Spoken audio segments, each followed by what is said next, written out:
All right, so today we're going deep, into Frederick Douglass's world through Right. his autobiography, My Bondage and My Freedom. Right. You probably already know him.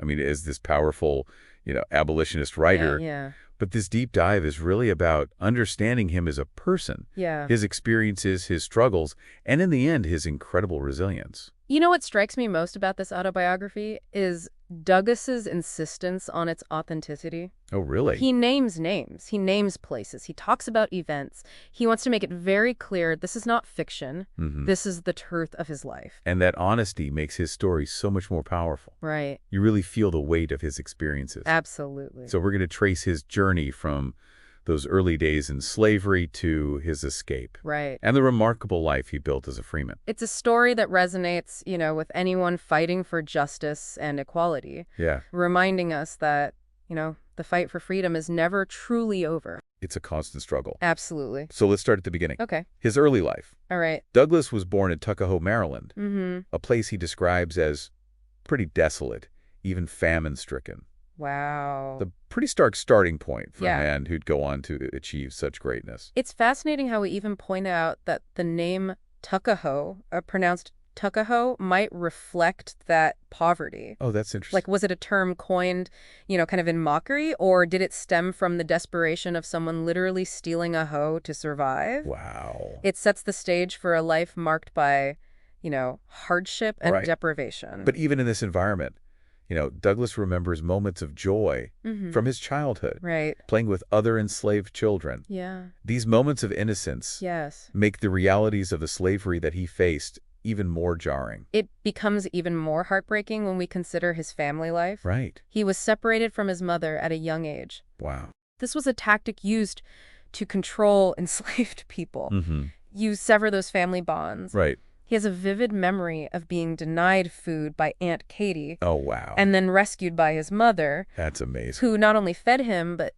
provided that maternal protection and love. Right. It highlights how slavery robbed these enslaved mothers of the joys of motherhood, Right. turning basic acts of care into acts of defiance. It's those human details that make Douglass's story so relatable, even all these years later. Right. And then the cruelty of maskers who would father children with enslaved women Mm-hmm. and then treat those children even worse, Right. even selling them off to Right. appease their wives. Right. It reveals the hypocrisy and the Yeah. barbarity at the core of this system. And that hypocrisy becomes even more evident when we look at Douglas's time on Colonel Lloyd's plantation. Okay. This wasn't just a small farm. Right. This was a vast enterprise, over 1,000 slaves, Wow. numerous farms, Right. each one ruled by an overseer Mhm. whose word was law. Imagine living under that threat of violence Absolutely. and the fear of being sold to Georgia traders. Yeah. It just adds another layer of anxiety and uncertainty to their lives. He details, the constant struggle with hunger, Yeah. fighting with dogs over scraps of food, Wow. the small acts of kindness from older slaves who would offer him some solace and hope. That's incredible. He even names the overseers, Oh, really? like Mr. CVA, whose death was seen as a merciful interposition of Providence, Wow. and Mr. Gore, who murdered a young enslaved man named Dinby for refusing to come out of a creek. That's horrible. These weren't just faceless figures of authority. They were individuals who wielded immense power and often abused it. It's chilling to think about Yeah. the power these overseers held Right. and the consequences Yeah. of even the slightest disobedience. Absolutely. But amidst this darkness, Yeah. there's this glimmer of hope Mm-hmm. in the slave songs Right. sung on the plantation. Yeah. Douglass describes these haunting melodies Right. as reflecting the soul-crushing weight of slavery Absolutely. and sparking this early understanding of its dehumanizing nature. What's fascinating is that these songs weren't just expressions of sorrow. Oh, really? They're often coded messages Wow. of resistance Mhm. and longing for freedom. That's amazing. He even quotes some of the lyrics, Oh, wow. giving us a glimpse into the hearts and minds of those who endured this. You can almost hear the echoes of those melodies Yeah. and understand that deep yearning for freedom. Right. And a turning point comes when Douglass is sent to Baltimore Okay. to live with the Alds. All right. He describes this immense joy Yeah. and excitement Mm-hmm. at leaving the plantation, fueled by his cousin Tom's descriptions of the city. Wow. It's like a whole new world opening up to him, Yeah. offering this glimmer of possibility. He describes Master Hugh Auld as rather dour. Okay. Ambitious man consumed by his shipbuilding business. Mm-hmm.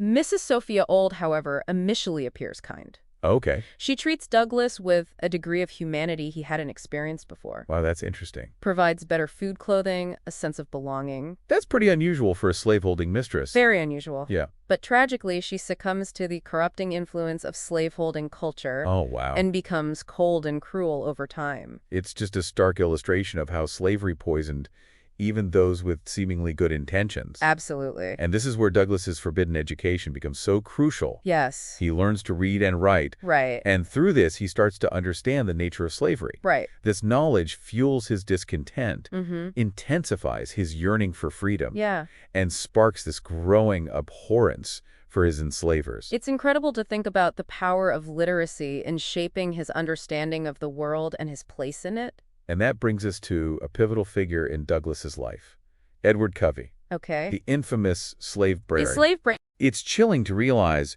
that there were people whose sole purpose was to crush the spirit of enslaved people through systematic dehumanization. Douglas's time with Covey was a living hell. Oh, wow. Filled with whippings, hunger, psychological torture designed to break him. It's just a truly dark chapter in his story. It is. But there is a turning point. Yeah. His physical fight with Covey, this act of resistance, is a pivotal moment where Douglas refuses to be broken and reclaims his sense of manhood. A powerful moment that reveals a shift in Douglas's understanding of his own power. He realizes that even facing this overwhelming oppression, he can still fight back, he can still resist, and he can hold on to his own humanity. This fight with Covey really sets the stage for his eventual escape from slavery. This daring act of self-emancipation that would change the course of his life forever. It was almost like a physical manifestation, you know, of this internal struggle that he'd been dealing with for years. Like reclaiming his body and dignity. His very right to exist as a human being. And it set in motion his path to freedom. Absolutely. But escaping slavery, as we know, was dangerous and arduous. A long journey filled with setbacks and betrayals. He made multiple attempts to escape, each one a gamble with his life. Imagine the courage it took to make those plans, knowing that capture meant a return to a fate possibly worse than death. And he talks about being betrayed by fellow slaves who informed on his escape plans. Yeah, it's heartbreaking to think about, you know, those complexities of trust and survival under such oppressive conditions. It forces us to confront, you know, the moral dilemmas faced by enslaved people. How do you navigate loyalty and self-preservation?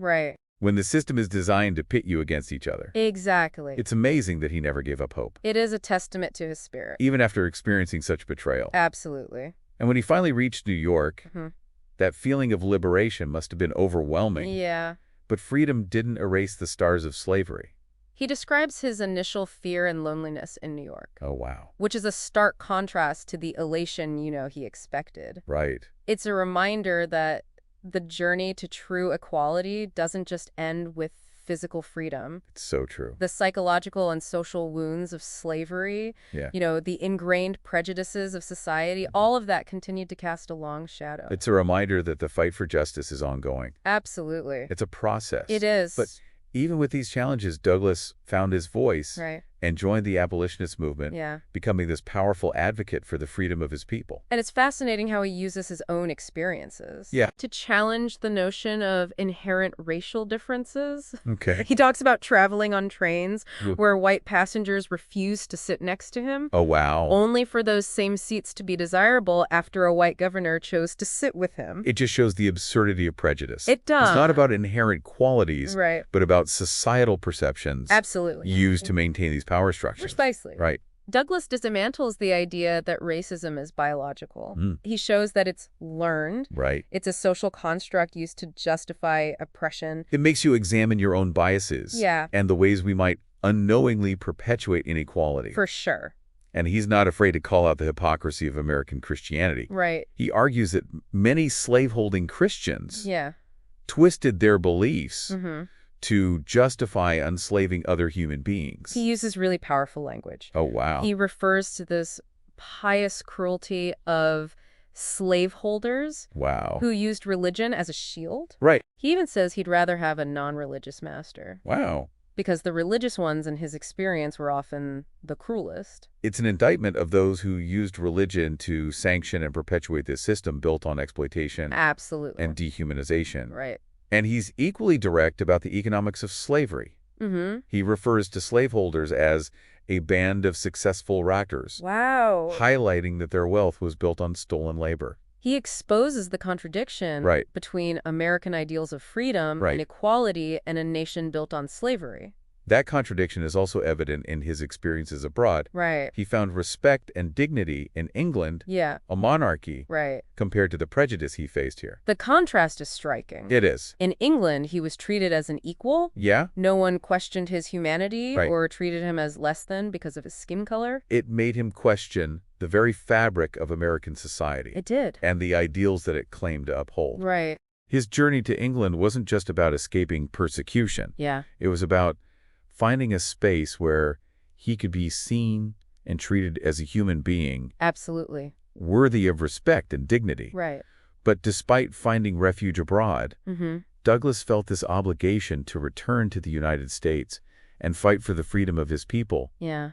Even if it meant risking his own safety. And that fight continued after slavery was abolished. Right. He understood that achieving legal freedom was just the first step in a long and arduous journey toward true equality. He dedicated his life to challenging these systems of oppression. He did. And advocating for social justice. Right. Knowing that dismantling centuries of racism and discrimination would continue for generations to come. And that's where his story transcends its historical context and becomes relevant for us today. Yeah. Douglas's fight for equality resonates deeply with the ongoing struggles for racial justice and social equity that we see all around us.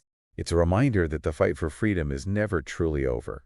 Absolutely. And that each generation must take up the mantle and continue pushing for progress.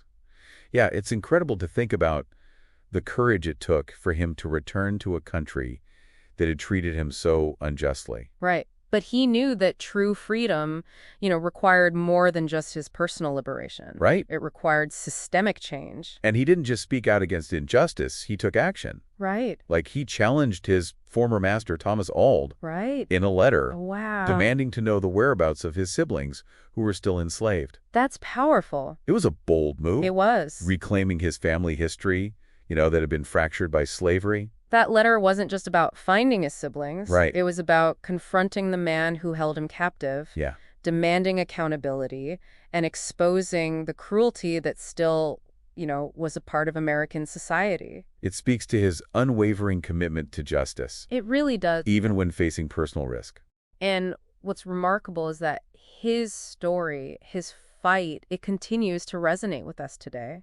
It's a story about the resilience of the human spirit. Yeah. The power of hope in the face of adversity. Absolutely. And that struggle for equality and justice. Douglas's autobiography isn't just a historical document. Right. It's a call to action. Yeah. It challenges us to confront the legacy of slavery and its impact on our world today. It compels us to look at our own biases. Right. And to actively work towards, creating a more just and equitable world. His words remind us that the fight for freedom is never really over. It's a relay race. It is. Each generation must carry the torch forward. And he doesn't offer easy answers. Right. He forces us to grapple with the complexities, of race, power, and privilege. Right. And to recognize the systemic nature of inequality. He challenges us to move beyond, just words. Yeah. And to engage in real action. Absolutely. To dismantle those systems of oppression. Right. And create a society where everyone has a chance to thrive. So as we wrap up,